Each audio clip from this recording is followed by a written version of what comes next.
I have no idea how he gets the laptop to spin.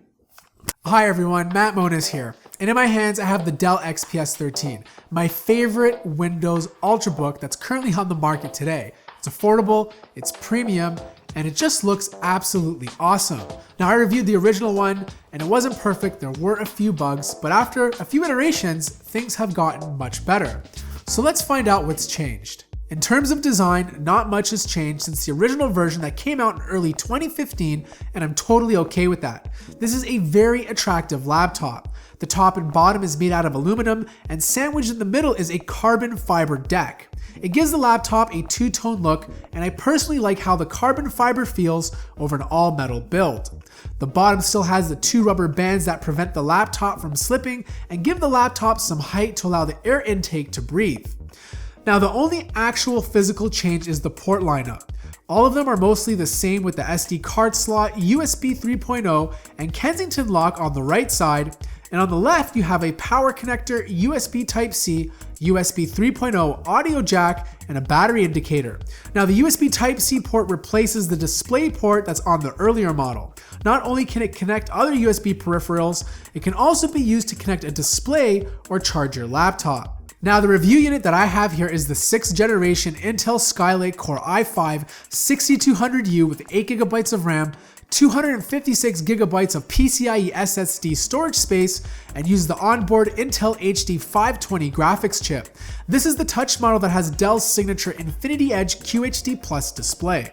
This model retails for $1,650 US, and the most expensive one costs $280, but you gain an i7 dual-core CPU, 16GB of RAM, and 512GB of SSD. Now whatever model you do choose, the only thing you can swap out is the hard drive. The RAM is soldered onto the motherboard, so make sure you're happy with your configuration. Okay, so you can get this model with either a full HD 1080p display or a QHD Plus touch display. The 1080p display looks good, and I suggest going for it if you want to save a few $100s and want better battery life. It also has a matte finish to it, which is much better for glare.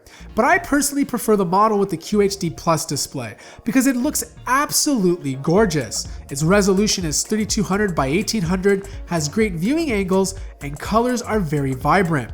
The screen gets really bright, in fact more bright than the 4K screen on the Dell XPS 15. Color accuracy is good, and Dell claims it reaches a 96% minimum Adobe RGB. Below that display is the 720p webcam, which is not in the greatest position, but due to the thin bezels, there's really nowhere else to put it. The webcam produces good results from video conferencing and the odd picture. The keyboard and touchpad are the same as the earlier version. Nothing has changed from a hardware standpoint. The keys still have a travel distance of 1.3 millimeters, which is a little short in my opinion. It's not as comfortable as other keyboards, but you get used to it after typing on it for a little while. For such a small footprint, the laptop's keyboard keys are well spaced, and you don't get that cramped effect. There's very little flex on the keyboard itself, and you have two levels of backlighting to choose from. The touchpad below is made out of glass and provides for a very pleasant experience. Scrolling, pinch to zoom, clicking, and multi-gestures work very well. Any touchpad issues the earlier 2015 model had have now been resolved. The Skylake model has the exact same touchpad hardware, but a recent driver update has fixed the issue across the board. Overall, the touchpad is one of the best you can get on a Windows laptop today. Now this is not a big laptop, and I was pretty impressed with the sound quality that came out of the speakers. They are placed on the side and managed to pump out some impressive sound. The bass is good but not great, and the highs and mids get pretty loud but lack a certain richness at high volumes. I had no problems filling up my entire studio with sound and should be more than sufficient for a medium-sized room. Like I mentioned earlier, the model is using a Skylake dual-core CPU without a dedicated graphics card, which means this is not a gaming laptop, but great for productivity tasks like Microsoft Office, programming, and media consumption. It can also handle light use of more intensive applications like Adobe Photoshop. Having multiple browser windows open and streaming 2 to 3 videos at the same time is a non-issue. But if you insist on playing games with this laptop, make sure the game itself is not too graphically intensive and plan on playing with lower settings. Diablo, for example, ran at 15 to 20 frames per second with the resolution set to 1920, by 1080 and all the settings cranked up to high. It made the game pretty unplayable. Drop the settings to low, the FPS gets bumped up to 30, which is much better. Next up, I tried Middle-earth Shadow of Mordor that demands a lot from your GPU and was virtually unplayable even at its lowest settings. So what games can you actually run?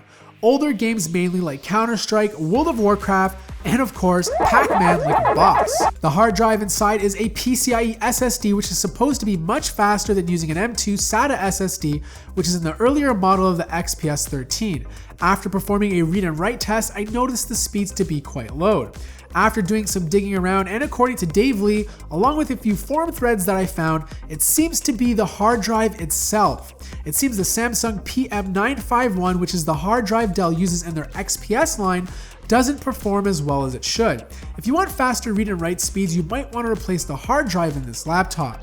As for heat, it got a little hot under full load, averaging temperatures between 90 Fahrenheit to 100 around the keyboard area, and under the vent it peaked around 120 degrees. It's a little hotter than I'd like it to be, but it never felt uncomfortable on my hands.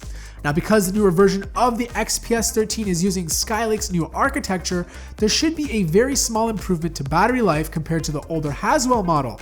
I was averaging around 8 to 9 hours of battery life with the QHD Plus model, which is pretty good considering the screen's resolution. This involved mostly productivity tasks and light streaming. However, if battery life is really important to you, I suggest opting for the full HD version, as you'll be able to net around 11 to 12 hours of use. Alright, so I really don't have too much to say about the Dell XPS 13 Skylake iteration.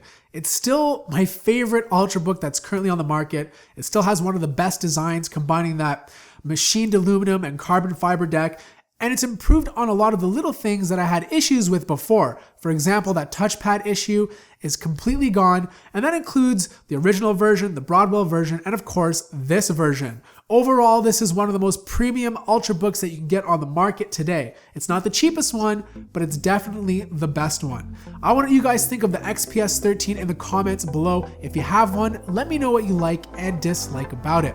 I want to thank everyone out there for taking the time to watch this video. If you enjoyed it, smash that like button. If you're new to the channel, feel free to subscribe. And as always, I will see you in the next video.